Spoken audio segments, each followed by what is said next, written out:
Bismillahirrahmanirrahim. Alhamdulillahirabbil alamin. Wassalatu wassalamu ala asyrafil anbiya'i wal mursalin wa ala alihi wa sahbihi ajma'in. Amma ba'du. Jamaah pengajian kitab hikam yang saya muliakan, alhamdulillah pengajian kita mulai pada hari ini dengan membaca Al-Hikmatu As-Sadisatu wal Ishrun.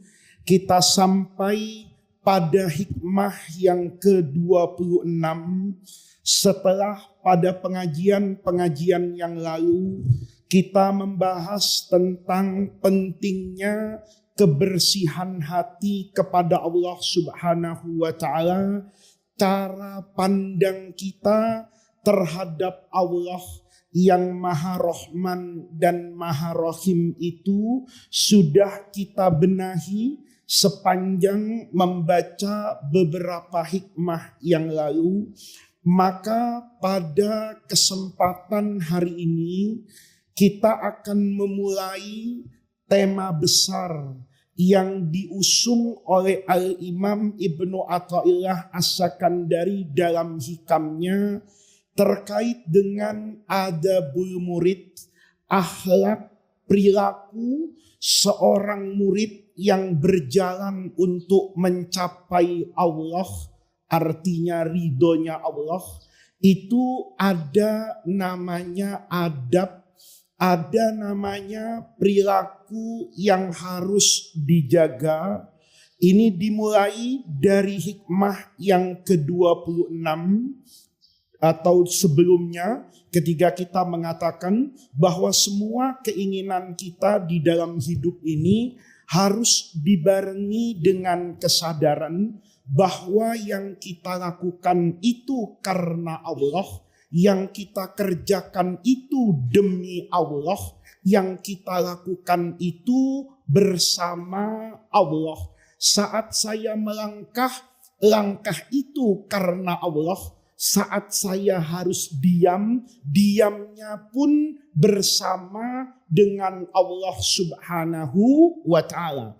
Maka pada kesempatan hari ini, Imam Ibnu Athaillah melanjutkan akhlak yang harus ditempuh oleh setiap orang yang berjalan mencari ridha Allah tadi, dengan nasihat beliau yang berbunyi, min alamatin nujhi fin nihayati arruju'u ilallahi fil bidayati.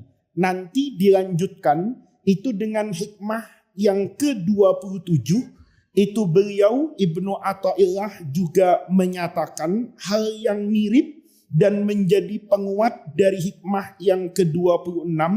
Nanti kita jelaskan secara bersamaan, di mana beliau menyatakan man asyraqat bidayatuhu asyraqat nihayatuhu. Secara umum kata beliau min alamatin nujhi. An-nujhi atau an-najah itu kesuksesan. Sukses itu adalah ketika kamu sampai kepada tujuanmu.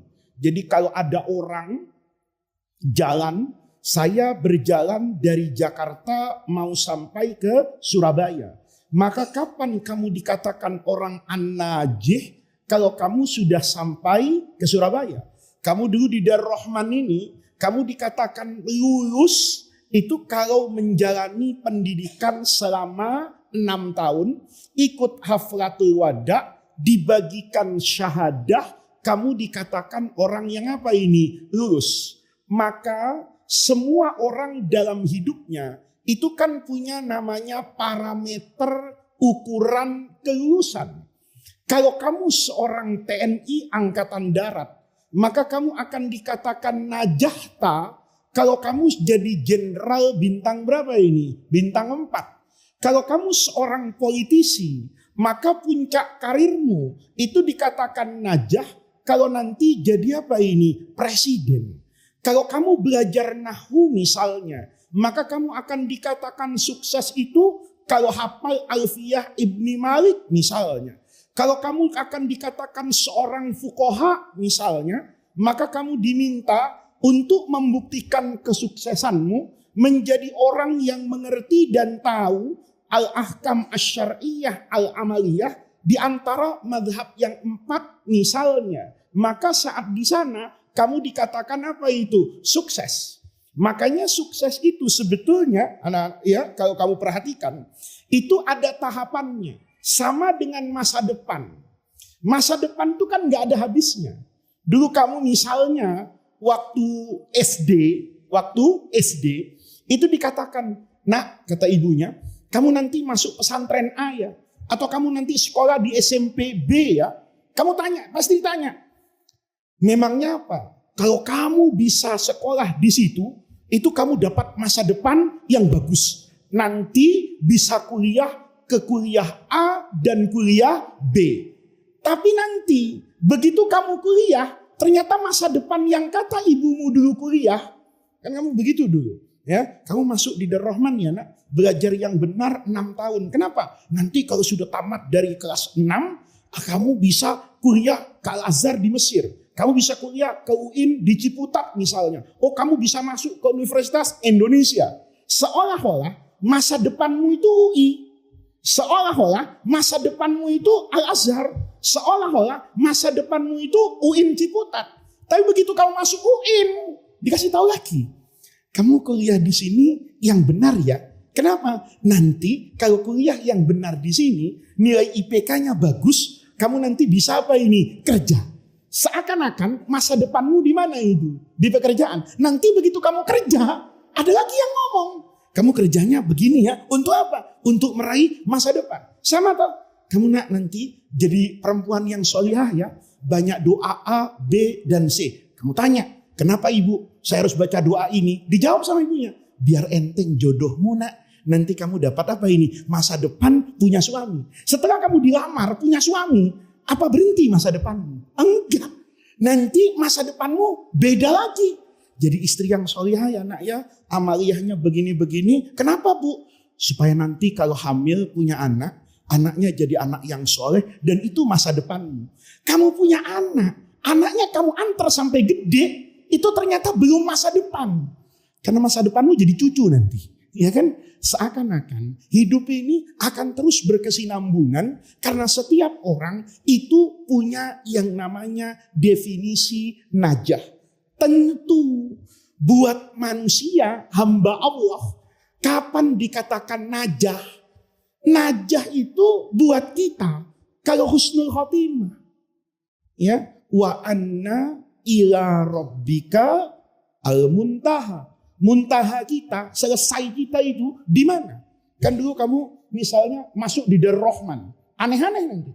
Disuruh baca hadis supaya jadi ahli hadis barokah Rasulullah. Disuruh wirid ini, macam-macam lah. Itu kan semuanya dalam rangka meraih apa ini? Ila rabbikal muntaha. Maka kalau bicara masa depan seorang manusia sebagai hamba Allah, masa depannya itu adalah husnul khatimah. Man kana akhiru kalamihi la ilaha illallah, maka orang tadi akan dakhalal jannah. Pertanyaannya, kata Ibnu Athaillah, min alamatin nujhi fin nihayah. Nihayah tu ka'anta, masa tuanya, ujung dari sholat yang dikerjakan hari ini, ujung dari puasa yang dilakukan sekarang, itu nanti nilainya kan fin nihayah. Ujungnya itu kayak apa? Kamu di pesantren alhamdulillah rajin sholat malam. Kamu di pesantren rajin zikir. Tapi pertanyaannya, zikir yang kita mudawamah hari ini, kan kita berharap dawamnya itu akan terlihat sampai nanti di ujung apa ini? Usia. Itu yang kemudian kita katakan husnul khotimah. Saya ngaji misalnya, ngaji hari ini di sini, kemarin di sana, tadi pagi baca ini, hari ini baca hikam, mungkin nanti sore baca hadis, banyak sekali yang kita kerjakan. Tapi nanti saya berharap bahwa nihayah saya itu akan berkaitan dengan apa ini? Bidayah. Oleh karena itu kata Ibnu Athaillah, Kalau kamu ingin tahu masa depanmu di akhir hidupmu, itu akan bergantung yang namanya husnul bidayah.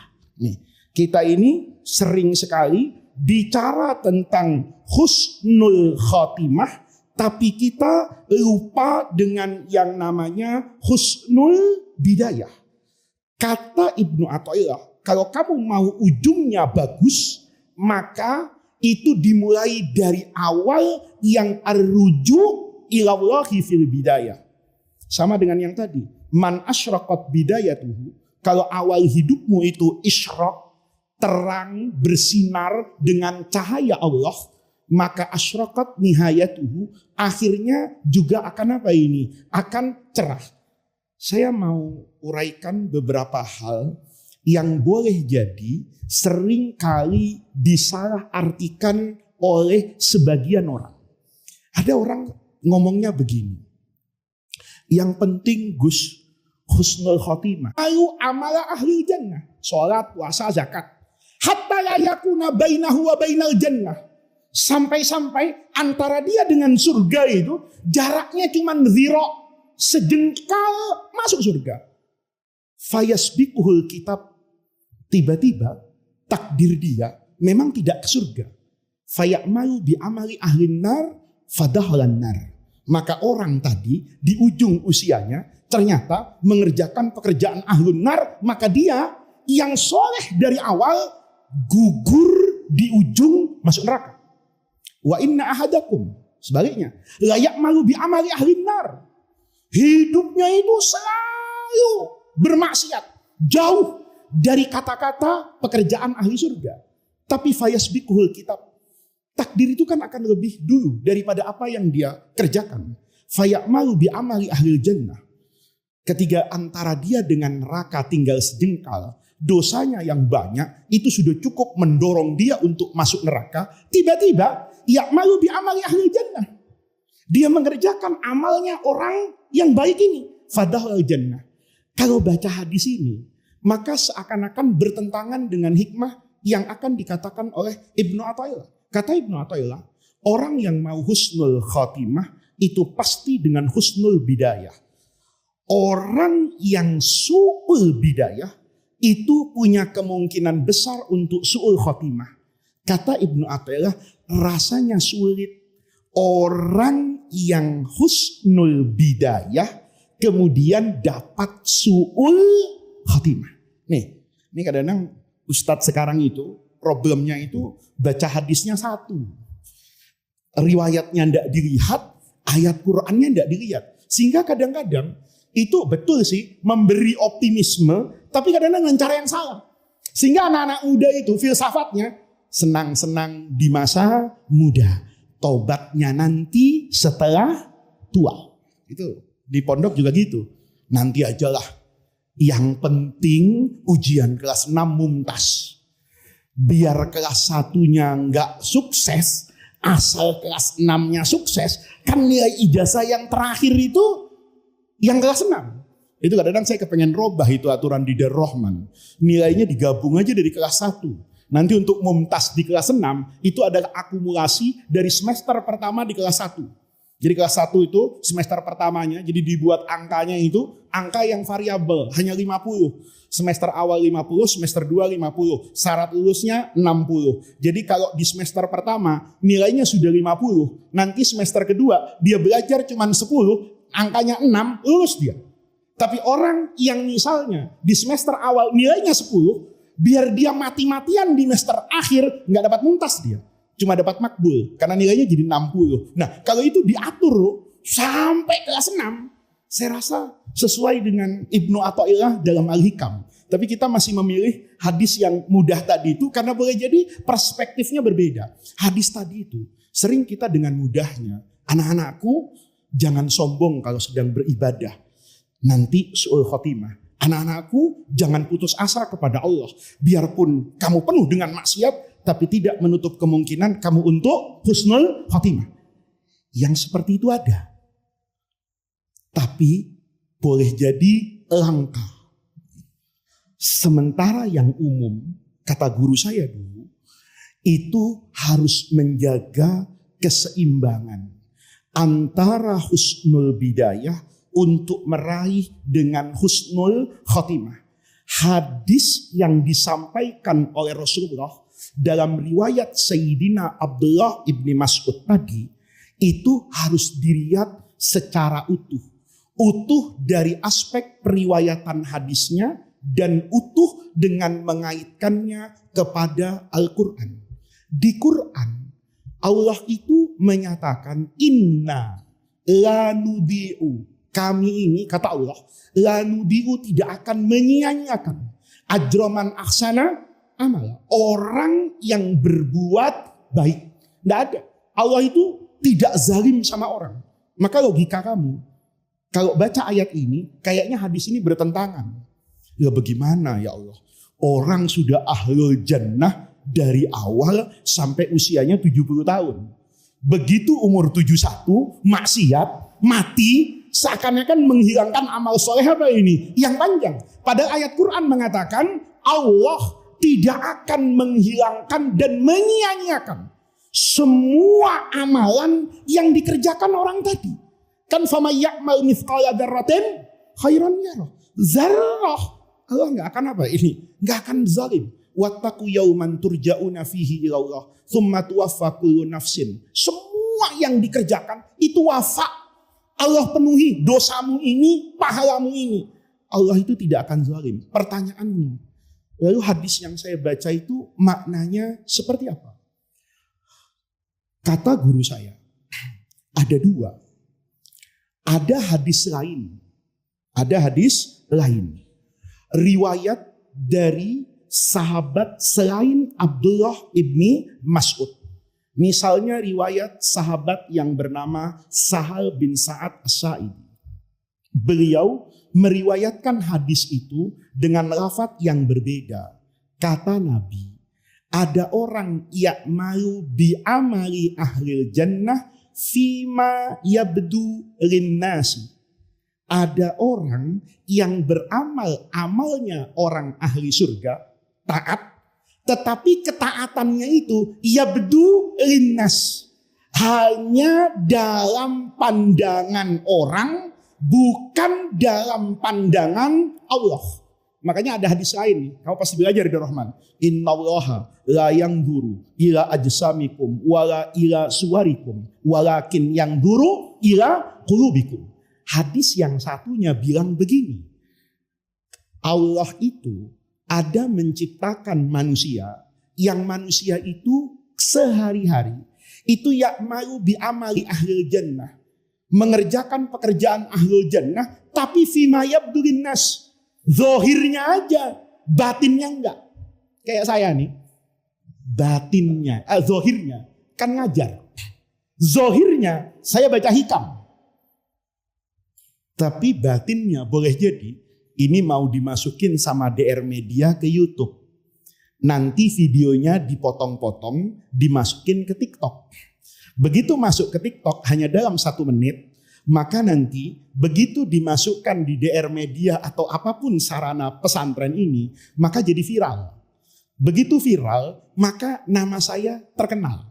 Saya itu gara-gara TikTok lumayan sekarang, ya nggak berani macam-macam juga. Jadi TikTok itu buat saya rahmat banget.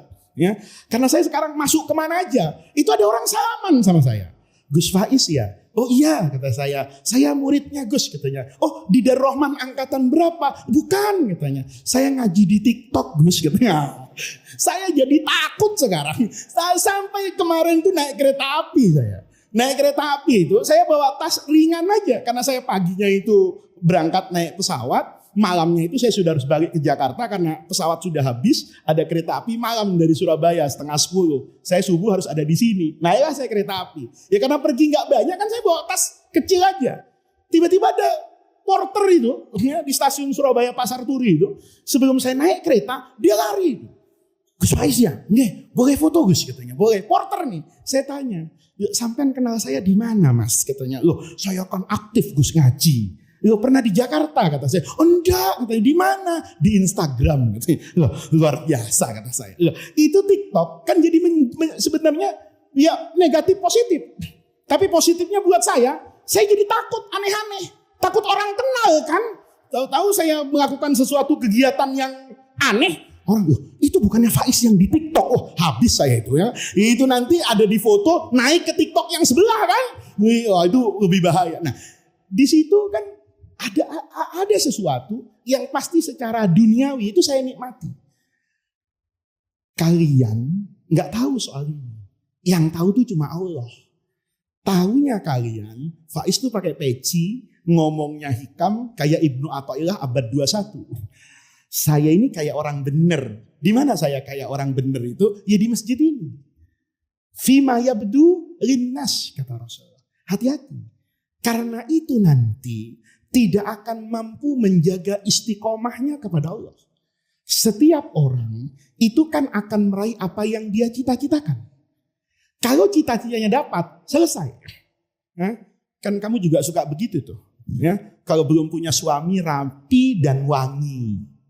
Nanti kalau sudah punya suami, dasteran, sobek-sobek. Ya kan? Sudah dasteran, sobek-sobek. Kenapa kok begitu? Sudah laku. Jawaban begitu. Kamu sama kan? Ya, sama. Maka dari Rahman itu santrinya terkenal rapi. Itu karena pondoknya nyampur. Ya, coba pondoknya nggak dicampur. Putra-putra, putri-putri, yakin tidak mandi kamu sekolah? Kenapa? Siapa yang mau lihat saya? Ayo, bener kan? Kamu rapi itu kan karena ada apa? Ada tujuannya. Ya, coba ngaji hikam ini dibuat minggu ini laki, minggu depan perempuan. Belum tentu juga selama ini. Kan saya tidak tahu toh. Apa yang ngaji semua ke saya ini sebanyak ini, semuanya karena hikam atau mencari jodoh? Atau ada yang lupa membuang mantan pada tempatnya, misalnya. Kan saya tidak tahu. Tapi fima yabdu linnas, kamu datang semua itu karena mau ngaji. Kamu ngelihat saya itu, kayaknya orang bener nih. Ngasih nasihat, bikin pengajian di masjid. Itu yang yabdu linnas. Tapi Allah itu menyaksikan batin saya. Batin saya datang itu sekarang ke masjid nih. Kan dipikir-pikir panas. Saya belum tidur dari tadi. Saya dari Tangerang ke Sawangan, ke sini. Tenggorokan saya juga bilang nih, sudahlah berhenti. Udah gak usah ngaji, santri sendiri. Tapi ngaji sekarang. Apa karena Allah? Apa karena gak enak sama kamu? Apa karena kepengen besok ada tema tertentu yang viral lagi di TikTok? Yang saya akan mendapatkan kenikmatan barokah keterkenalan itu? Hanya Allah yang tahu. Maka hadis itu hati-hati. Jangan orang itu kemudian menggampangkan masalah. Oh, yang penting husnul khotimah. Enggak begitu. Karena orang tadi sejatinya dari awal yang dilihat itu bukan Allah. Dia amila amala ahlal jannah. Itu tujuannya boleh jadi untuk kepentingan duniawi, tapi dia bungkus dengan kegiatan seolah-olah ukhrawi. Saya ngajar di mana-mana. Begitu ngajar di mana-mana, lumayan ini. Saya sebulan ini, ya fabinikmati robbika fahadis. Itu sampai hidup saya itu kacau sendiri. Saya Pak Kiai itu negor saya.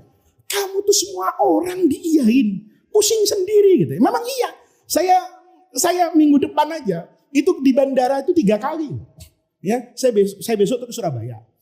Sampai di Surabaya ke Lumajang, malamnya saya balik. Ya, malamnya saya balik karena Jumat pagi saya ada acara pagi di Jakarta. Itu Jumat malamnya balik lagi saya ke Surabaya. Ya, ke bandara yang sama dengan pesawat yang sama. Kalau dipikir-pikir, ini ya amalnya kan kelihatan amala ahlil jannah. Tapi kalau kemudian saya berpikir, Masya Allah, saya di Lampung kemarin itu ngaji berkali-kali.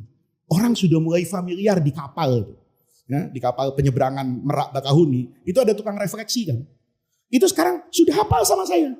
Weh, Pak Ustadz lagi katanya. Saya berpikir ya, kalau dia bisa kenal saya, apalagi orang di pengajian. Kemudian saya terpikir, kenapa enggak pemilu yang akan datang, saya nyalon DPR saja dapil Lampung. Atau rasanya di Jakarta ini, saya mau nyalon sajalah DPD. Paling enggak alumni saya ambilin KTP-nya satu-satu. Kamu enggak serahkan KTP saya barokah ilmu hilang misalnya. Lihat misalnya. Yang kayak gitu.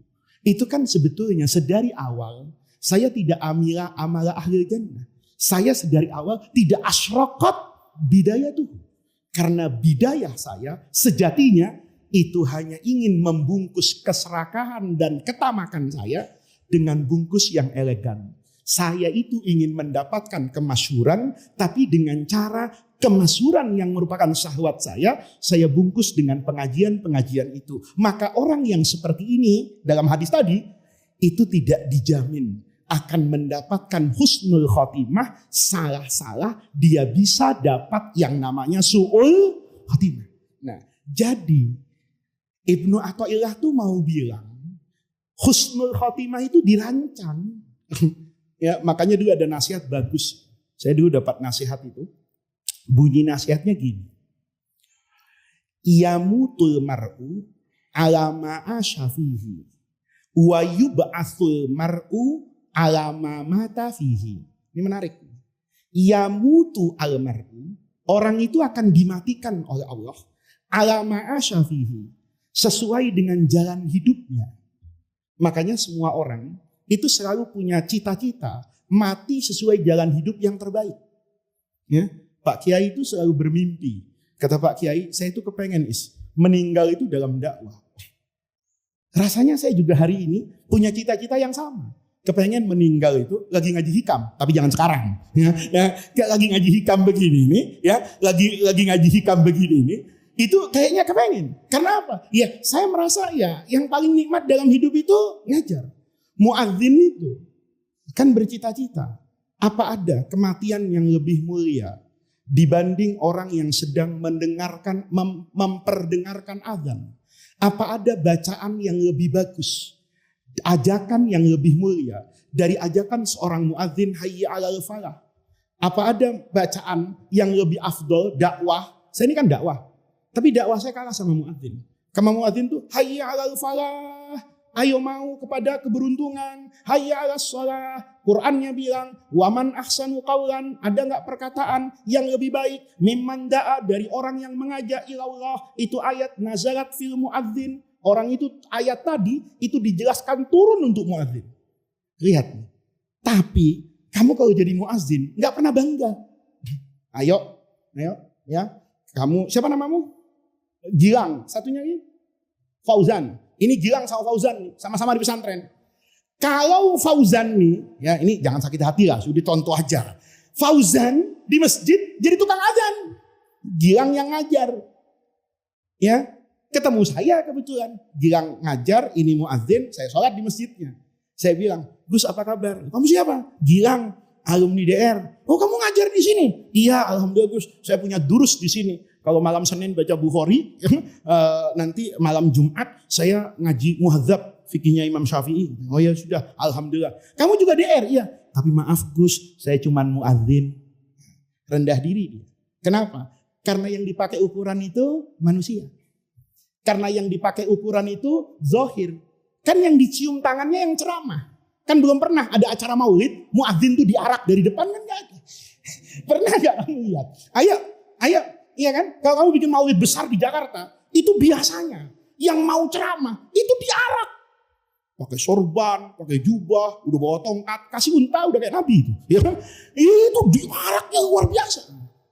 Pertanyaannya, pernah nggak muadzin itu diarak?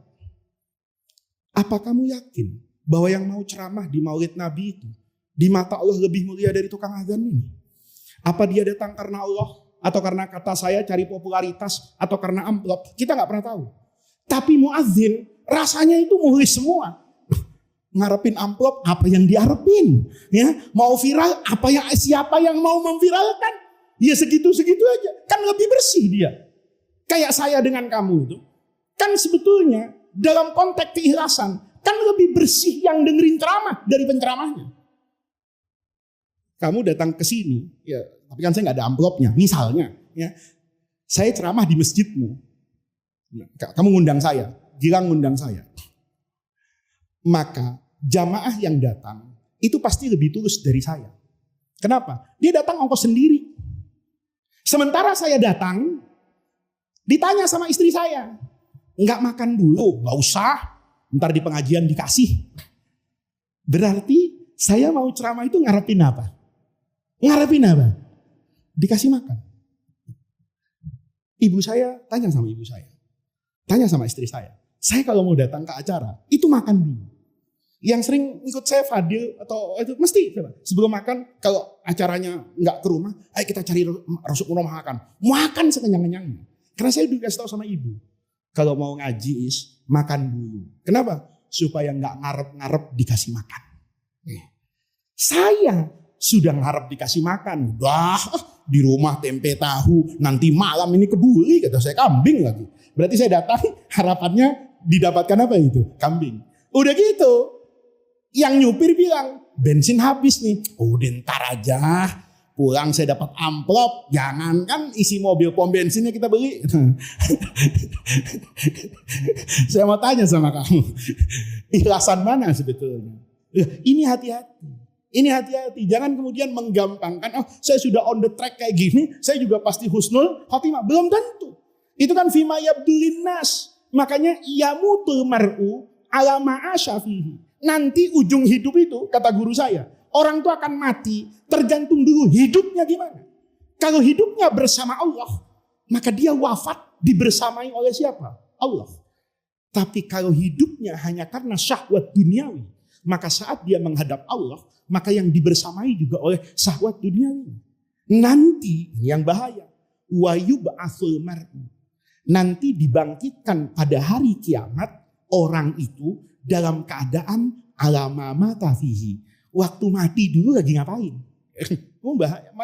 Makanya kalau kita baca fikih itu, orang yang meninggal ketika haji atau umroh itu kan tidak dikafani, dikuburkan bersama kain ihramnya.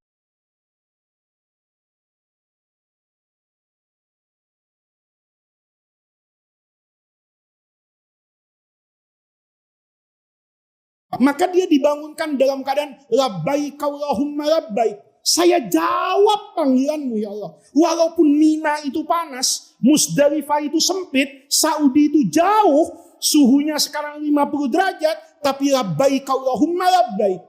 Maka karena dia matinya dalam labbaik Allahumma labbaik, nanti yub'asnya juga kayak begitu.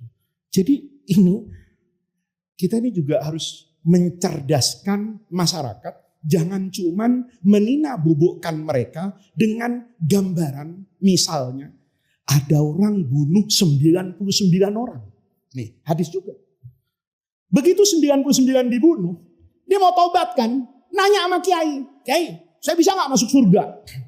Kiainya kiai pas bandrol. Ya, kata kiainya kalau bahasa Betawinya, kayak gila ini orang. Ya kan, gua aja gak pernah bunuh nyamuk, belum tentu masuk surga. Lu bunuh orang 99. Ya kan? Nggak bisa. Dari mana surga? Kesel. Daripada gua masuk neraka bunuh 99 kan tanggung. 100 sekalian mati. Iya kan? Begitu mati ya udah jadi orang ahli maksiat. Tiba-tiba mau tobat lagi. Nanya sama kiai. Kiai, saya bisa tobat nggak? Kiai lihat. Ini mukanya kayak yang viral nih bunuh kiai di WhatsApp grup Kiara Kiai kan. Jadi kiai itu dari WhatsApp grupnya. Kata kiainya, kalau saya bilang nggak bisa tobat, wah jadi 101 nih. Dia juga dibunuh nih. Kata kiai, second opinion lah. Dia dikatakan apa ini? Bisa taubat. Tapi dengan syarat, kan udah tahu semua cerita itu kan. Hijrah pindah. Kemudian dia mati. Dibawa ke dalam surga. Hadis ini nggak dipahami sesederhana itu. Gitu loh. Terus kamu bilang, nggak apa-apa. Gua tiap malam Jumat ke bioskop. Malam Minggu pacaran, berzina kayak apa, bodo amat. Nanti kalau sudah umur-umur ya 60 lah, malam Jumat di luar Batang, ya kan? Misalnya, ya. Kalau ada yang begitu, gampang. Ntar kalau udah 60 tahun, gua ziarah Wali Songo. Kalau perlu di Sunan Ampel seminggu, gitu kan? Kalau perlu, kan begitu bayangan kita. Nggak sesederhana itu. Kenapa? Kan ada kata-kata tadi itu, fima yabdulin nas itu. Ada orang yang kelihatannya beribadah, tapi tinggi hati kepada Allah. Ada orang yang terjerumus ke dalam maksiat, tapi hatinya hancur di hadapan Allah. Itu nggak sedikit. Ada orang kan, begitu ibadah seminggu, lalu merasa banyak hak tagih kepada Allah. Nih, kita sering begitu kan? Ya, kayak kamu itu dulu kalau baru naik kelas 6 masih ingat nggak? Itu doanya dirubah di masjid itu. Ya. Allahumma yassir umurana fi hifdzid durus wa mutala'atid durus wa fil imtihan wa khosatan lisanah an-nihaiyah. Kan begitu kan? Terus kamu merasa saya sudah belajar, saya sudah ini, kok enggak lulus? Tiba-tiba ada perasaan merasa berhak kepada Allah. Nah, ini dibandingkan dengan yang satu. Yang satu terjebak kelemahan jiwanya di hadapan maksiat kepada Allah. Semua dosa dia kerjakan. Tapi fil khafa, dalam kesendiriannya antara maksiat dan saat dia jeda hidupnya, hatinya itu mungkasirah.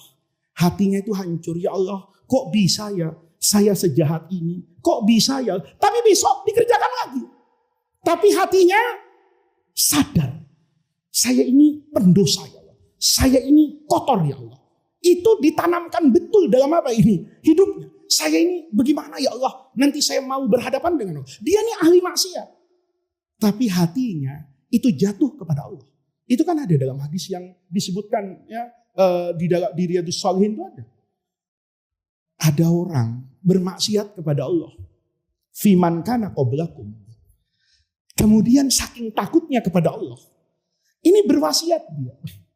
Nanti kalau saya mati, bilang sama anaknya, bakar saya. Terus debunya pisah-pisahin, satu di sana, satu di sana. Ini kan orang sudah jelas ahli maksiat dan nggak ngerti Allah.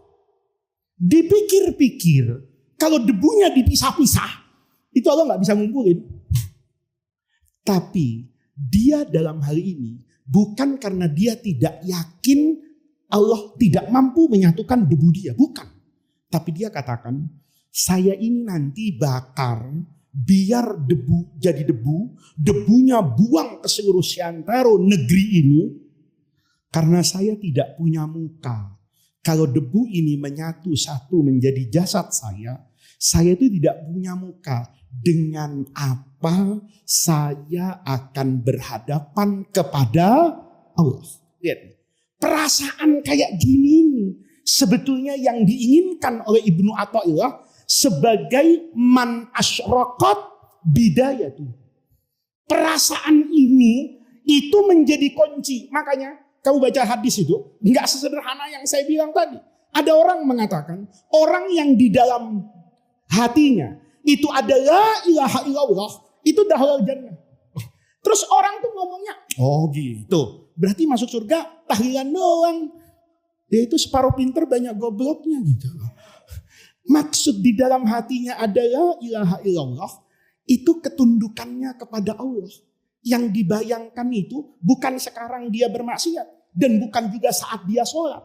Tapi yang dia bayangkan nanti idza bu'thira ma fil qudur wa ma saya jadi lupa nih ayat Qur'annya. Idza bu'thira wa hussila ma, kalau nanti sudah kayak begitu, saya ketemu dengan Allah itu gimana?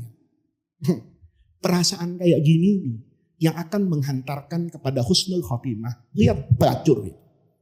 Pelacur itu ketika ketemu dengan anjing, itu kan rokok hatinya itu karena mengatakan begini, saya ini dikucilkan oleh masyarakat karena masyarakat itu menganggap saya ini orang najis dan saya merasa betul tidak nyamannya seperti itu. Sekarang anjing ini haus karena orang itu menganggap anjing itu najis. Kan pola pikir kita gitu. Kalau ada anjing disambitin, dimaki-maki, oh anjing lo. Tanpa kita pernah tahu, jangan-jangan anjing ini cucunya Ashabul Kahfi. Anjing yang kita maki-maki ini, tahu-tahu cucunya Ashabul Kahfi. Loh iya, anak-anak. Syekh Bangkalan itu, adabnya sama guru itu, di antaranya pernah naik kuda. Bukan kuda, apa namanya, ada gerobaknya itu, delman. Naik delman. Kebetulan delmannya itu kudanya warnanya putih. Karena naik kuda itu enak, nanya sama kusirnya. Nanya sama kusirnya ini, kudamu bagus ini. Iya, ini kuda Sumbawa dari Bima. Wah, ini kuda Sumbawa dari Bima. Iya, berhenti. Turun dia. Ngapain turun? Sudah, saya jalan kaki saja. Tapi tetap dibayar. Kudanya suruh jalan delmannya. Muridnya nanya, guru, kenapa turun? Kata dia begini, Dulu saya punya guru di Mekah, orang Bima. Waktu ke Indonesia, dia cerita kalau dia tuh punya kuda warnanya putih.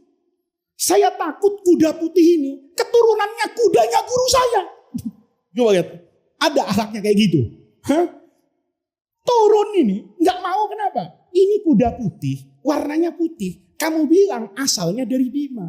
Saya punya guru orang Bima, punya kuda warnanya putih. Saya takut. Jangan-jangan kuda ini, kuda turunan kudanya guru saya. Ini soal adab. Kalau turunan kudanya guru saya, sekarang narik al-adab. Rasanya mustahil sekarang. Mobilnya Pak Kiai kok sama anak putri kan dipakai ngaca. Ya, spionnya dibelok-belokin lagi. Karena spion ditekuk gitu. Spion mobil itu di depan itu. Karena saya, ini kenapa spion jadi begini? Oh, ternyata kelas 6 putri yang hidupnya selalu dengan kaca. Yang di kamarnya ngaca, di lemari ngaca, sampai mau ngaji sama Pak Kiai itu. Ada yang saya lirik gitu, anak putri itu. Ya, saya di dalam, Pak Kiai ngaji, mau ngaji itu. Anak putri ini kok semuanya duduk, kok yang itu nggak duduk ya gitu. Ternyata ngadep mobil Pak Kiai itu. Kaca spionnya digini-giniin. Masya Allah kata saya. Ini kalau ukuran Seholil Bangkalan, ini jauh bener ini lihat. Ya. Anjing juga gitu. Ya kalau kita lihat anjing tuh husnudzon aja. Ini jangan-jangan keturunannya Ashabul Kahfi. Berarti kakeknya di surga, ya kan? Mulia ini nasabnya gitu loh. Kenapa? Karena kakeknya ada di surga. Ya. Kamu bisa lihat perasaan kita kepada anjing kan sering begitu. Karena ini najis mughaladzah, kemudian soal nggak punya hak sosial. Anjing digitukan. Nah, pelacur tadi itu punya perasaan begitu. Saya ini hidup tidak nyaman itu. Karena persepsi orang itu kepada saya seperti seolah itu saya itu anjing. Maka ngelihat anjing kehausan, perasaan dia. Ya Allah, anjing ini merasakan apa yang saya rasakan. Kalau saya tidak mengatasi perasaan anjing itu, sementara saya tahu bagaimana sakitnya perasaan dibegitukan orang. Lalu dengan apa nanti saya bertemu dengan Allah Subhanahu wa Ta'ala. Perasaan itu kan, maka anjingnya dikasih minum, fasyakarallah. Anjingnya ucapkan syukur kepada siapa ini? Allah atas perilaku tadi. Loh, nggak sesederhana itu. Kemudian santri sekarang dapat hadis gitu, mikirnya yang aneh-aneh. Jablay, ngasih minum pelacur masuk surga. Terus kamu ngasih minum saya sekarang. Saya minum dulu lah, biar yakin. Ya kan? Saya minum. Yang nyiapin ini, terus nanti duhur nggak sholat. Asar berhenti sholat. Tanya sama temennya, lu kenapa gak kelihatan lagi ke masjid sholat? Gue udah gak sholat sekarang. Emang kenapa? Lu gak denger tadi ngaji? Pelacur kasih minum anjing masuk surga. Gua ngasih minum Faiz, masa gak masuk surga? Coba lihat nih. Hidup tuh gak begitu matematikanya. Terus logikanya. Ya, gua bukan Jablay, Faiz bukan anjing. Kalau Jablay ngasih minum anjing masuk surga, mestinya santri ngasih minum kiai. Kan surganya tinggi banget. Tapi kan mabiyadillah itu, apa yang ada dalam kuasa Allah, itulah tuwazza. Nggak bisa dibagi dengan maqayisil basar, dengan ukuran manusia. Apa yang menjadi hak Allah itu kamu nggak usah ikut campur tangan gitu. Kita ini kadang-kadang nyampur tangan kan. Sering kita begitu tuh. Kalau musuhnya sakit, diazab sama Allah. Tapi kalau temennya sakit, itu ujian abang. Tenang aja, lihat. Kalau yang kamu cintai sakit, kamu katakan ujian. Kalau yang kamu benci sakit, kamu katakan azab. Hati-hati. Karena kamu sudah ikut campur dengan urusan Allah. Mana yang kamu tahu? Siapa yang dapat azab dan siapa yang dapat apa ini? Ujian. Nah, yang kayak gini nih penting banget. Jadi, apa ya? Ini saya sampaikan secara khusus. Karena sering banget terdengar di pengajian, orang itu menggampangkan begitu. Yang penting nanti, ya bidayah itu nggak penting. Yang penting husnul khotimah. Nggak bisa begitu. Husnul khotimah itu dirancang dengan apa? Al-isyraq fil bidayah. Makanya tadi itu, yamutul mar'u, orang itu akan meninggal ala ma'asyafihi. Tergantung hidupnya gimana. Wa yub'atsul mar'u nanti dibalik ini. Akan dibangkitkan pada hari kiamat alama mata fihi. Waktu meninggal itu keadaannya apa? Kalau dia meninggal bersama dengan Allah, maka dia dibangkitkan dengan ridho Allah. Itu kan banyak cerita. Ya. Dulu saya ngaji itu, Saya punya kitab Pak, sekarang ada di rumah Pak Kiai. Namanya Siyar A'lamin Nubala. Karya Imam Az-Zahabi. Itu cerita An-Nubala itu kan jamaknya Nabil. Nabil itu orang-orang pintar dan istimewa. Maka Imam Az-Zahabi itu ngarang buku. Ya, saya punya yang cetakannya masih 18. Cetakan yang baru itu katanya ada yang 21, saya kurang tahu lah. Ya, itu isinya berjilid-jilid. Itu cuma cerita sejarah hidup orang, CV orang. Makanya dikasih nama Siyar, CV, jalan hidup, A'lamin Nubala. Tokoh-tokoh yang hebat sepanjang masa. Di situ saya dapat cerita, dibaca waktu baca Siyar A'lamin Nubala itu. Yang saya tidak bisa lupa itu. Kisah meninggalnya Imam Abu Zur'ah Ar-Razi. Jadi Abu Zur'ah Ar-Razi ini imam besar dalam ilmu hadis. Bahkan ulama yang sangat dikagumi orang pada masanya. Beliau kemudian sakit parah, sakaratul maut. Begitu sakaratul maut, kalau kamu masih ingat dulu ngaji Bulughul Maram dengan saya di kelas 3 kalau nggak salah, apa kelas 4 atau kelas 5. Maka disunnahkan orang itu sebelum meninggal ditalkin, dituntun untuk membaca 2 kalimat syahadat. Semoga nanti 2 kalimat syahadat ini menjadi kalimat penutup dalam hidupnya. Karena man kana akhiru kalamihi la ilaha illallah dakhalal jannah. Maka Imam Abu Zur'ah ini ya sudah dalam keadaan masyaqqah betul fi sakaratil maut. Keringetan ini semua. Murid-muridnya bisik tuh. Bisik muridnya. Talkinin guru tuh. Kayaknya guru mau meninggal itu. Yuk kita bisikin kupingnya. Temannya selalu bilang, lo berani? Jurumiyah aja gak hafal. Kan gitu kan logikanya. Ini kan alim besar gitu. Abu Zur'ah Ar-Razi. Ditalkin tuh kan kayak orang diajarin, dibimbing. Maka alim besar ini sedang dalam sakaratul maut yang sulit gitu ya. Murid-muridnya bilang, ini guru sakaratul maut. Talkinin. Temannya bilang, lo berani? Ya. Fa'il aja lu gak tahu kalau marfu gitu. Kemarin ngi'rab fa'ilun majzumun. Kan kalau Ibnu Malik dengar bisa stroke itu kan gitu kan. Lu berani. Wibawa orang ini terlalu besar. Sehingga gak ada yang berani untuk apa ini? Nalkinin. Ya kayak kamu lah. Khutbah Jumat kan semangat. Ayuhan nas ittaqullah. Begitu Pak Kiai muncul kan tangannya jadi beda ini. Kayaknya ya Pak Kiai pakai datang lagi. Ya kan? Kan begitu kan? Wibawa itu pasti kayak gitu. Maka murid-murid bilang, siapa yang berani? Alim kabir, ini orang hebat. Masa enggak tahu talqin? Tapi 2 muridnya, Imam Abu Hatim Ar-Razi dan Muhammad bin Muslim ini tahu bahwa orang dalam sakaratul maut itu adalah sesuatu yang tidak mudah. Maka kata Muhammad bin Muslim ke Abu Hatim ini bilang gini, tahu nggak? Guru waktu hidup tuh apa sih yang paling dicintai sama guru? Kata Imam Abu Hatim Ar-Razi, ya yang paling dicintai oleh guru tuh ilmu hadis. Nggak ada di dalam hidup itu yang lebih dicintai oleh guru kita itu melebihi hadisnya Rasulullah. Maka 2 orang ini kompak. Ayo kalau gitu. Hadis Mu'adz bin Jabal itu. Yang man kana akhiru kalamihi la ilaha illallah. Kita obrak-abrik sanadnya. Guru ini kan cintanya menjaga sanad Rasulullah Sallallahu Alaihi Wasallam. Maka ngomong ngawur tuh orang. Berdua itu. Imam Abu Zur'ahnya itu sakaratul maut di atas ranjang.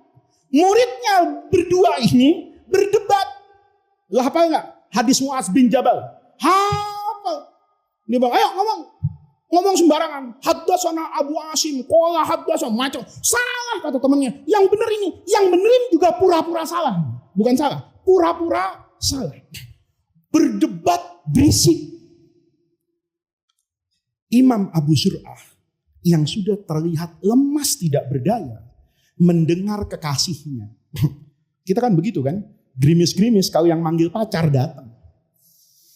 Gerimis-gerimis ada pengajian, alhamdulillah ada alasan gue nggak datang, ya kan? Bener nggak kira-kira? Iya kan? Kita kalau ada pengajian nih, ya ada pengajian nih, gerimis yang keluar kan bukan orangnya, tangannya. Gerimis. Telepon nama Pak Ustadz, anak nggak bisa datang ya? Kenapa? Gerimis. Tapi pacarnya biar kata banjir datang. Saya pernah kok kemarin diundang orang itu di Serang. Di Serang apa di Cilegon ya? Lupa saya. Pernikahan banjir. Selutut itu. Tapi namanya mau akdun nikah, itu pengantin yang udah rapi-rapi jasan itu diangkat, sepatunya diangkat, celananya diangkat. Saya juga sama, sarungnya saya angkat nih. Saya pakai sepatu bot, masya Allah, untung nggak difoto. Kalau difoto itu kan saya pakai sarung, pakai sepatu botnya tukang sampah. Wah, dianggap Arab sakit itu saya kan gitu. Aneh banget kelihatannya. Tapi karena mau akdun nikah, berangkat ya. Coba bukan akdun nikah. Banjir, udah deh, nggak usah. Kan gerakan cinta itu kan punya kekuatan yang luar biasa. Ya, coba kamu kalau sudah punya cinta itu datang ke rumah sakit. Nenek kamu sakit, kamu kan sedih, kamu doakan. Padahal yang sakit kan bukan cuma nenekmu, ada banyak nenek-nenek juga sakit. Tapi kamu cuek aja kan. Kenapa? Ya karena gak ada rasa. Nah, rasa itu penting. Rasa kayak orang maulid itu kan ekspresi cinta. Maka kelihatan tuh nanti bergantung pada ekspresinya. Ini penting banget nih. Hidup itu penting anak-anakku. Jadi jangan nggak sembarangan tuh. Kan sering bilang gini. Ini satu contoh. Ada orang bilang niat itu amalul qalbi. Kamu kalau sholat, usollinya kan yang utama tuh di dalam apa ini? Hati. Karena niat itu mahaluha al-qalbu. Itu bi'ijma'il ulama. Semua ulama bilang niat itu mauqi'nya di hati. Tapi uniknya, kata ulama, wa in talaffadha biha. Kalau niat itu diucapkan, kayak kamu sholat tuh usolli. Kayak Ramadan itu nawaitu sauma ghadin. Itu kata ulama sunnah. Padahal Nabi nggak ada riwayat Nabi baca usolli. Tapi semua ulama al-madzahib al-arba'ah yang besar-besar itu, sampai Imam Ibnu Qudamah itu, yang mughninya itu dijadikan buku rujukan fikih di Arab Saudi. Itu walaupun ulama Saudi membid'ah-bid'ahkan usolli, tapi Ibnu Qudamah yang punya mughni besar itu mengatakan talaffuz bin niyah itu sunnah. Kenapa? Ini penting. Karena orang tuh nggak boleh ngomong. Yang penting hatinya doang. Nggak bisa. Kamu tahu hati orang bagus dari mana? Dari kelakuannya. Sama kan? Ada orang tuh kadang-kadang kalau sudah sampai torekat yang hebat, sudah sampai pada makom hawasul hawas, nggak sholat. Diajak temennya, ayo sholat. Kamu masih sholat? Loh, kamu nggak sholat? Nggak level. Saya ini sudah hakikat. Itu bukan hakikat itu. Bodoh. Kamu tahu dirimu ikhlas kalau tidak pernah sholat dari mana? Kamu tahu keikhlasan kalau tidak pernah sedekah dari mana? Ikhlas itu kan sifat kan? Dia butuh apa ini? Wadah. Wadahnya apa? Wadahnya ikhlas itu zakat. Kok kamu bisa nih mengeluarkan apa yang capek kamu cari, kamu kumpulkan, terus kamu serahkan kepada fakir miskin. Di situ kan ujian ikhlasnya. Nah, kalau kamu nggak pernah sedekah, nggak pernah zakat, lalu ngomong ikhlas dari mana? Saya tahu kamu pintar. Tapi untuk membuktikan pintarnya disuruh apa ini? Ujian. Kan nggak boleh. Gus, apa Gus nggak tahu? Saya dari kelas 1 sampai kelas 5 mumtaz. Masa harus ujian lagi kelas 6? Nggak bisa begitu. Atau kamu bendahara IP3DR. Begitu akhir jabatan disuruh buat laporan nggak? Disuruh buat laporan nggak? Boleh kamu ngomong. Masa nggak percaya sama saya? Puasa Senin Kamis loh ini. Tahajud loh ini. Sholat loh. Ya sholat. Gitu loh. Tapi urusan administrasi, laporan. Gitu. Saya tahu kejujuranmu kalau kamu lapor. Kalau kamu enggak lapor, saya enggak tahu kamu tuh jujur apa enggak. Tadi uang saya kasih mana? Habis. Kamu enggak lapor kan? Saya enggak tahu apa yang dilakukan. Maka bisa jadi kamu bohongin saya. Nah, oleh karena itu nih harus apa ini? Seimbang. Cinta itu kan ekspresi kan. Ekspresi kepada apa yang tersembunyi. Kamu cinta atau kamu yang laki ini cinta sama yang di samping ini. Kamu kirimin apa? Hah? Kirimin Yasin, sumpahin mati. Gitu. Terus tenang Dinda, kamu sudah aku kirimin Yasin, bahkan aku ngajak tetangga tahlilan. Kamu berharap didoakan. Tapi kalau kamu didoakan oleh pacarmu itu atau tunanganmu, Allahumma ighfir laha warhamha wa'afiha wa'fu anha. Kamu sebagai perempuan itu merindukan kan dikirimin bunga. Tapi mawar, bukan Kamboja. Gitu. Kalau kamu dikirimin bunga Kamboja, maka kamu itu kan bunganya sama aja. Tapi ketika jadi Kamboja, itu ekspresi apa? Kebencian. Nih kamu terus dikirimin nih, ya. Dinda, aku sudah kirimin bunga kepadamu, bunga Kamboja. Tafsirnya apa? Cerai. Gitu loh. Tapi kalau dikirimin bunga anggrek sedap malam, itu tandanya cinta. Sederhana kan? Kamu nanti dilamar, ya, yang belum dilamar nih, belum nikah, kan dibawain apa-apa tuh rapi. Ada jeruk, ada ini. Nggak pernah kan orang bawa parcel itu jengkol, pete, gitu. Misalnya kelapa. Walaupun kelapa itu enak diminum, gitu. Tapi nggak lazim. Terus calon istrinya dikasih nangka yang gede, gitu. Pernah nggak lihat kayak gitu? Nggak pernah kan? Kenapa? Karena itu kan ekspresi.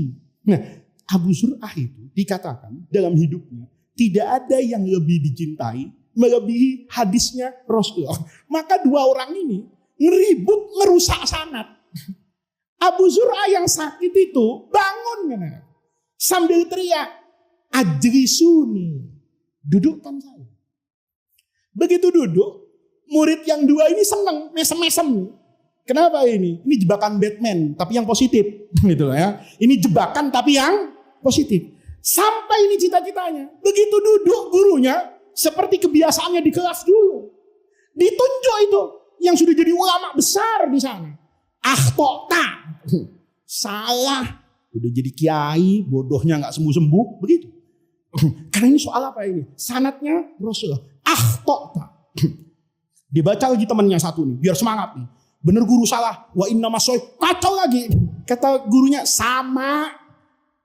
Akhtotuma, wa innama haddatsana Muhammad bin Bashar, qala haddatsana Abu Asim an an Abdul Hamid bin Ja'far an Katsir bin Murrah. Sebentar, saya jadi lupa sanadnya ini. Ya, an Abdul Hamid bin Ja'far an Saleh bin Abi Gharib an Katsir bin Murrah al-Hadrami an Mu'adz bin Jabal radhiyallahu anhu anna an-nabiy sallallahu alaihi wasallam qala man kana akhiru kalamihi la ilaha illallah dakhala al-jannah. Sampai di jannah napasnya lewat.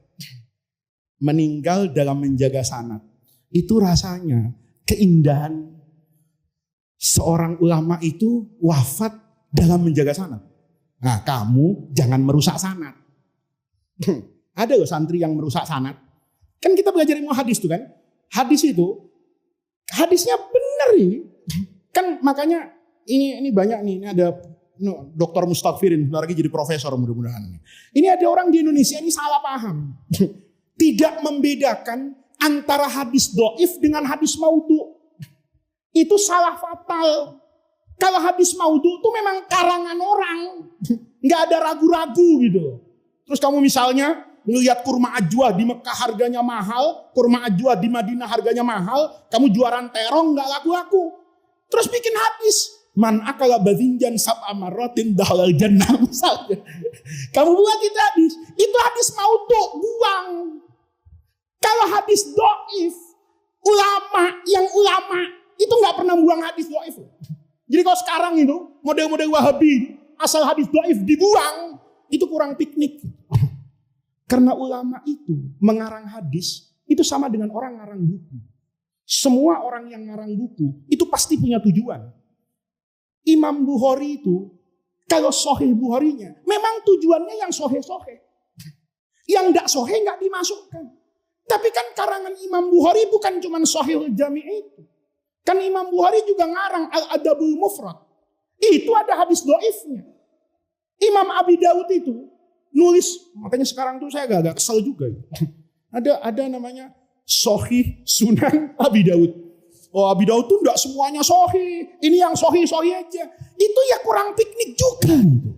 Kenapa? Karena Imam Abi Daud ketika menulis hadis itu, dia kata, atau Imam Tirmizi misalnya, itu lebih jelas lagi. Saya tidak akan menulis hadis ini, kecuali hadis ini diamalkan oleh ulama. Boleh jadi hadisnya itu dhaif, tapi bukan terkait dengan usul syariah. Ada loh hadis dhaif, semua orang tuh ngamalkan banyak. Bab toharoh itu tidak sedikit hadisnya dhaif. Tapi hadis dhaif itu boleh jadi dibutuhkan dalam teknis, ini karena dewasa semua. Orang yang pipisnya nggak tiris, orang yang punya penyakit apa namanya itu ya, saya lupa sakitnya itu, hernia, atau orang yang punya gangguan prostat, kencingnya itu nggak bisa tiris. Itu kalau laki-laki, itu hadisnya falyangtu dzakarohu, diurut ke depan. Itu bil ittifaq hadisnya dhaif. Tapi semua ulama mengamalkan. Kenapa? Karena nggak ada hadis sahih yang lentur mudah dipahami kecuali dengan hadis dhaif ini. An-nadzafatu minal iman. Itu bahkan bukan hadis mungkin. Tapi hadis itu dibutuhkan oleh saya. Kalau saya mengajarkan hadis yang sahih di Sahih Muslim, itu lama pahamnya orang. At-tahuru syatrul iman. Itu artinya sama dengan an-nadzafatu minal iman. At-tahuru syatrul iman. Orang yang rajin bersuci itu separuh iman. Kalau Anda sudah basuh mukanya dengan air, maka basuh mukamu dengan sujud kepada Allah.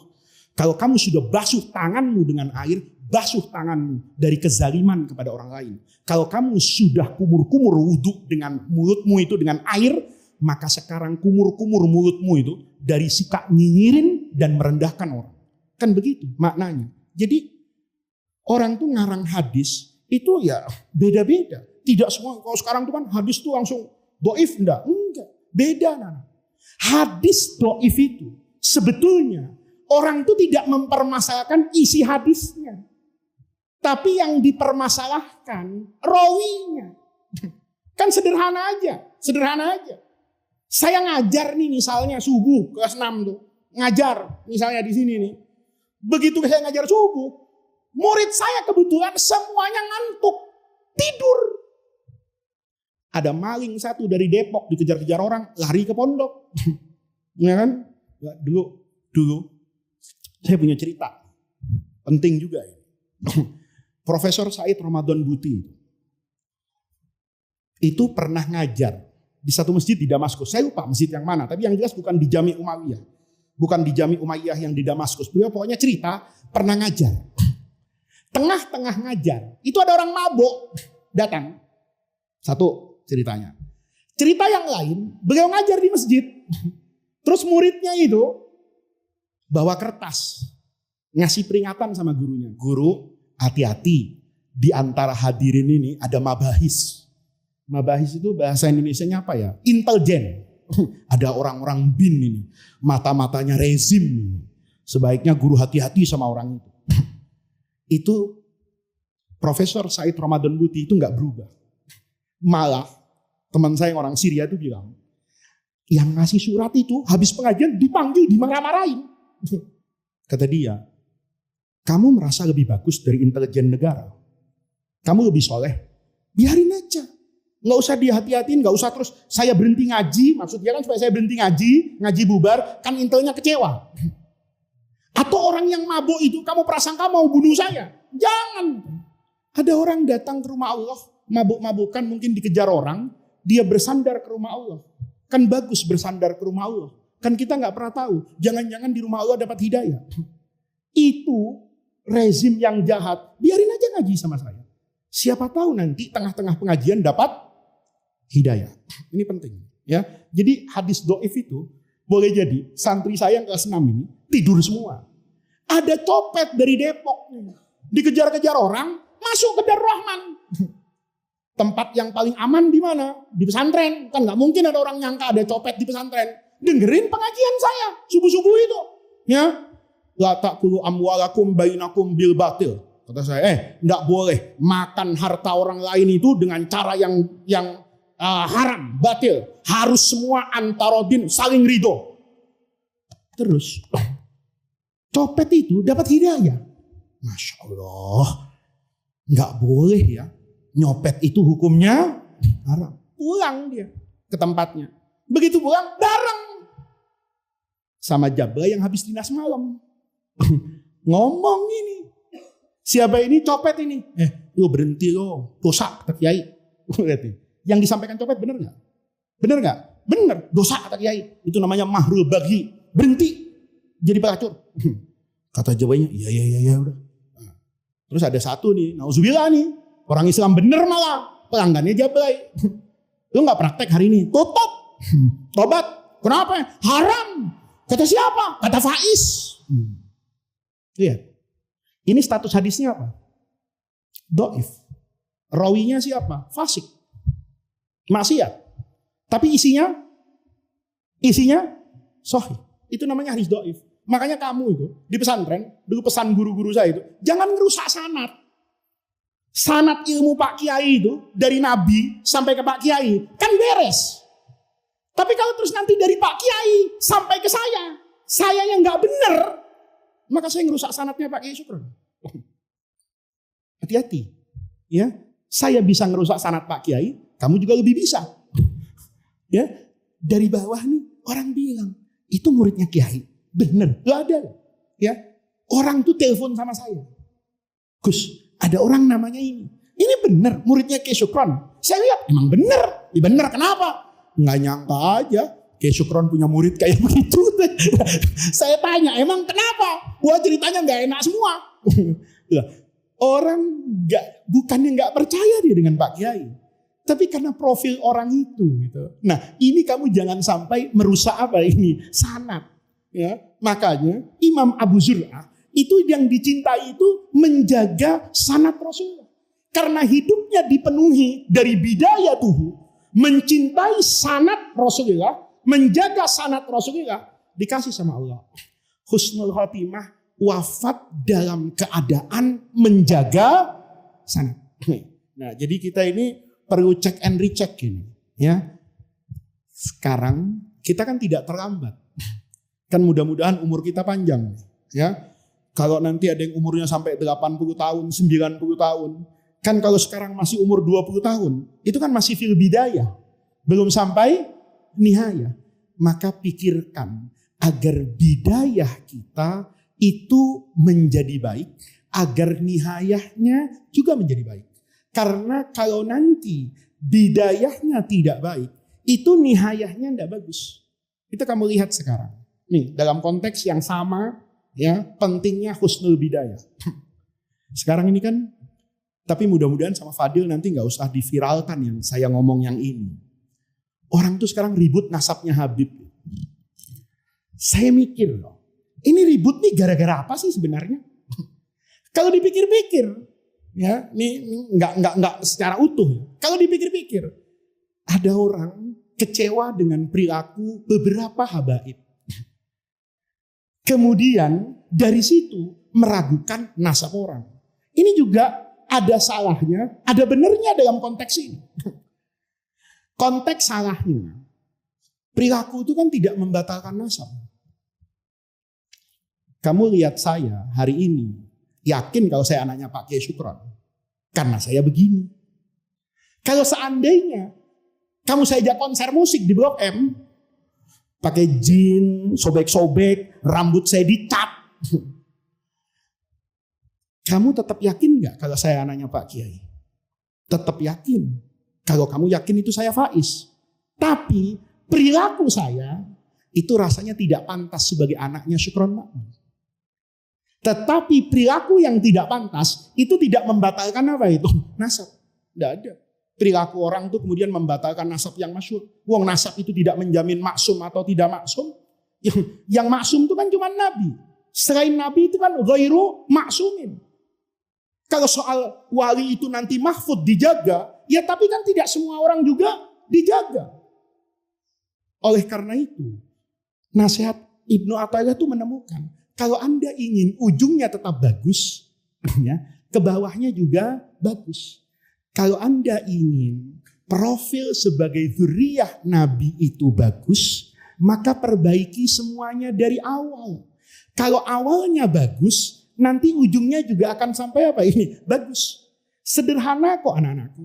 Kamu akan bertanyakan kepada saya, misalnya, ya, ini bukan sombong, ya untuk apa juga sombong depan kamu kan? Misalnya, kamu, Faiz kok bisa begitu ya? Kamu enggak kenal kalau saya itu siapa? Cuman kamu dengar pengajian sekali atau di TikTok kamu kenal saya, enggak kenal siapa saya. Tahu-tahu kamu tertarik sama saya. Maka kamu cari tahu kan? Begitu cari tahu, oh, anaknya Pak Kiai Syukron, pantes, baru satu nih.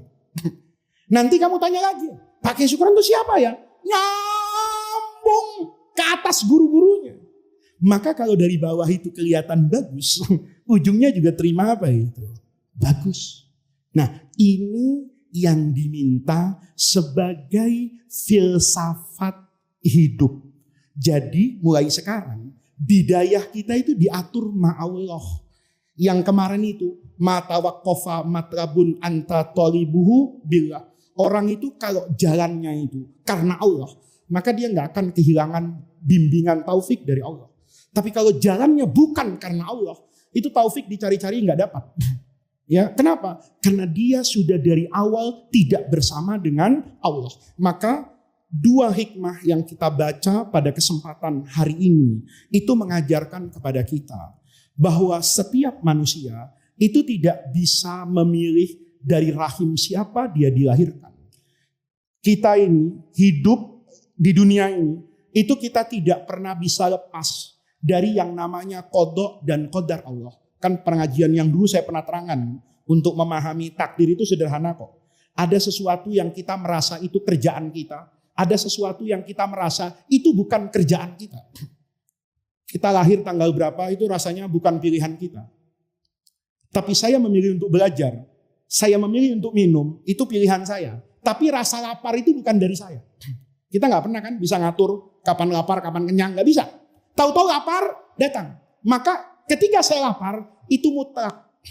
Itu Allah yang memaksa saya untuk merasakan apa itu? Lapar.